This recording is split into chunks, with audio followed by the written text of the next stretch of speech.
Telangana rising నినాదంతో ముందుకెళ్తున్నామని CM Revanth Reddy అన్నారు. Malabar Gems and jewellery తయారీ యూనిట్ సీఎం రేవంత్ ప్రారంభించారు. ఈ సందర్భంగా గొప్ప నగరం నిర్మించే విధంగా ప్రణాళిక రచిస్తున్నామని చెప్పారు. ప్రపంచ దేశాలతో పోటీ పడేలా ఫ్యూచర్ సిటీ నిర్మిస్తామని సీఎం రేవంత్ రెడ్డి తెలిపారు.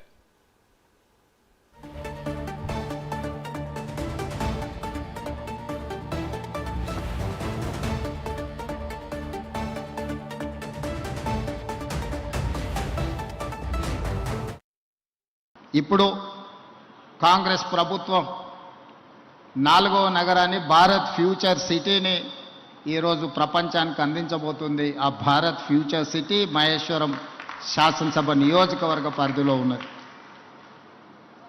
30,000 ఎకరాలతోని ప్రపంచంలోనే అధునాతనమైన నగరాన్ని ఇక్కడ నిర్మించడం ద్వారా ప్రపంచ దేశాలతో పోటీ పడే విధంగా చాలామంది మిత్రులు హైదరాబాద్, బెంగళూరుతో, ఢిల్లీతో, ముంబైతో, చెన్నైతో పోటీ పడాలి అని వివిధ సందర్భాలలో ప్రస్తావిస్తుంటారు. కానీ పెట్టుబడుల కోసం ప్రపంచ నగరాలను సందర్శించినప్పుడు New York, Tokyo, Japan, Singapore, South Korea లాంటి నగరాలను, దేశాలను పర్యటించినప్పుడు హైదరాబాదు నగరం ప్రపంచంతోనే పోటీ పడగలుగుతుంది.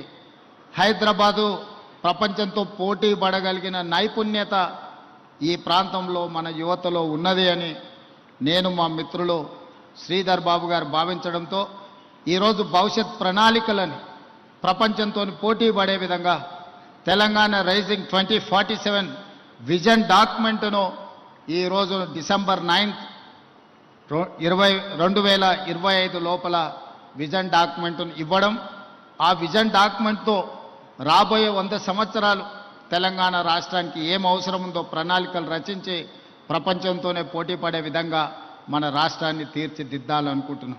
ఇప్పుడు కాంగ్రెస్ ప్రభుత్వం 4వ నగరాన్ని భారత్ ఫ్యూచర్ సిటీని